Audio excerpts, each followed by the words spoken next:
అన్యాన్సేయో hey it's Priya. ఈరోజు మన recipe Karnataka traditional style pongal. ఈ రెసిపీని కర్ణాటకలో బ్రేక్ఫాస్ట్ ఇంకా లంచ్గా సర్వ్ చేస్తారు. ఈ గీ పొంగల్ని సాంబార్ ఇంకా కొబ్బరి చట్నీతోటి తింటే టేస్ట్ చాలా బాగుంటుంది. లెస్ స్పైసీగా మోర్ పెప్పరీ తోటి ఇంట్లోనే ఈజీగా ప్రిపేర్ చేసుకునే గీ పొంగల్ని ఇప్పుడు మన ఛానల్లో మీకోసం. Tasty and easy ghee pongal preparation ఎలా చేయాలో ఇప్పుడు చూద్దాం. ఫస్ట్ మనం 1.5 గ్లాస్ పెసరపప్పు అలాగే 1.5 గ్లాస్ రైస్ని తీసుకుందాం. కుదిరితే కాస్త పెసరపప్పుని దోరగా వేయించి తీసుకోండి.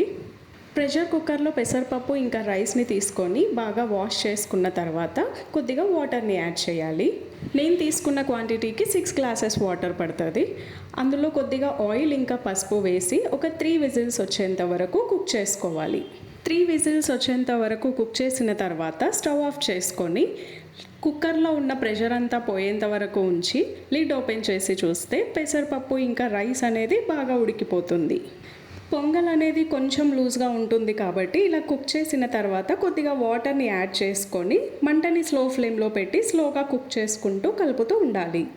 వాటర్ యాడ్ చేసేటప్పుడు చూసుకుంటూ వేసుకోండి, ఎందుకంటే మరీ ఎక్కువగా వేస్తే బాగా లూజ్ అయిపోతుంది. కన్సిస్టెన్సీ కొంచెం థిక్గా వస్తే సరిపోతుంది. ఇది ఇలా కుక్ అవుతున్న టైంలోనే ఇప్పుడు ఇంకొక స్టవ్ పైన మంటని మీడియం ఫ్లేమ్లో పెట్టుకొని ఒక కడాయి పెట్టుకోండి. కడాయి బాగా వేడెక్కిన తర్వాత కొద్దిగా ఆయిల్ని యాడ్ చేయాలి.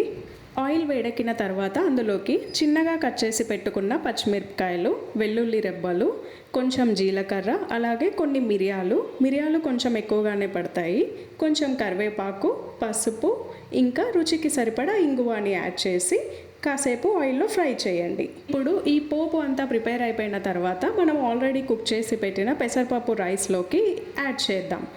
అలాగే రుచికి సరిపడా సాల్ట్ని కూడా ఇందులోకి వేసుకొని కొద్దిగా కొత్తిమీర ఇంకా కొద్దిగా కరివేపాకుని లాస్ట్లో గార్నిష్ చేసి ఒకసారి రైస్ని అంతా బాగా కలుపుకుంటూ ఉండాలి. మంటని స్లో ఫ్లేమ్లో పెట్టుకొని రైస్ని అంతా ఒక 2 to 3 minutes వరకు ఇలా కలుపుతూ ఉండాలి. ఇప్పుడు పొంగల్ రెసిపీలో ఫైనల్ టచ్, లాస్ట్లో మనము ఒక గరిట మందం గీని తీసుకొని అందులోకి యాడ్ చేసుకోవాలి. నెయ్యి వేసిన తర్వాత పొంగల్ని అంతా ఒకసారి ఇలా వీడియోలో చూపిస్తున్నట్టుగా గరిటతోటి బాగా కలుపుకోవాలి. ఒక 2 minutes తర్వాత స్టవ్ ఆఫ్ చేసుకుంటే వేడి గీ పొంగల్ రెడీ అయిపోతుంది. ఇంకా మరిన్ని రెసిపీస్ కోసం please subscribe my channel. Signing off Priya. సారంగే.